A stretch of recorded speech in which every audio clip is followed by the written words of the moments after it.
वेळेवर यांनी माझं नाव सुचवलं. खऱ्या अर्थानं हा जो प्रशिक्षण झालं, ह्या प्रशिक्षणाची आपल्याला जे नवीन शैक्षणिक धोरण 2020 पासून राबवण्यात आलेलं आहे ते कशा प्रकारचं असलं पाहिजे, आम्हाला विद्यार्थ्यांना कोणत्या कोणत्या त्याच्या ज्ञानात वृद्धी करायची आहे, संपूर्ण माहिती आमच्या सुलभकांनी अत्यंत चांगल्या पद्धतीने म्हणजे खेळीमेळीच्या वातावरणात, मग ते लिंक असेल, आम्हाला प्रोजेक्टवर दाखवलेली सगळी माहिती असेल, ही संपूर्ण माहिती या सुलभकांनी योग्य पद्धतीनं आम्हाला या ठिकाणी सांगण्यात आलेली आहे आणि आमच्याही शिक्षक बांधवांनी ग्रहण केलेली आहे. त्याचा उपयोग खऱ्या अर्थानं आम्ही शाळेत गेल्यानंतर साहेब करणार आहोत. साहेब त्याचा उपयोग आम्ही शाळेमध्ये करणार आहोत.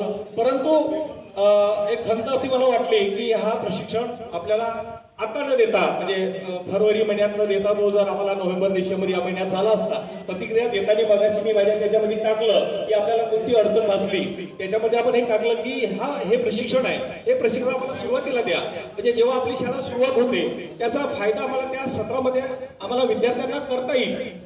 ते मी त्या ठिकाणी टाकले आहे आणि मला या ठिकाणी हेही सांगायचं आहे की अंबासाहेबांच्या माध्यमातून ती आमची समस्या वरिष्ठांकडे त्यांनी पाठवा. आता त्यांना जो प्रोग्राम आला त्यांनी आपल्याला दिलाय, परंतु हा वरून प्रोग्राम येत असतो, पण ही माहिती आमच्या खालून वरपर्यंत गेली पाहिजे की त्यांना कळलं पाहिजे की ही प्रशिक्षण द्यायची फेब्रुवारी महिन्याची वेळ नाही आहे. ती आम्हाला सुरुवातीला जर दिलं असतं तर त्याचा फायदा अधिक झाला असता, एवढं मला या निमित्तानं सांगायचं आहे. दुसरी महत्वाची गोष्ट अशी आहे की हा राधे विद्यालय पिंपळगाव कोड अत्यंत आम्हाला जंगलातलं वातावरण आहे, झाडं झुडपं, म्हणजे कुठलाही त्रास आम्हाला उष्णतेचा जो म्हणू या ठिकाणी आम्हाला झालेलं नाही.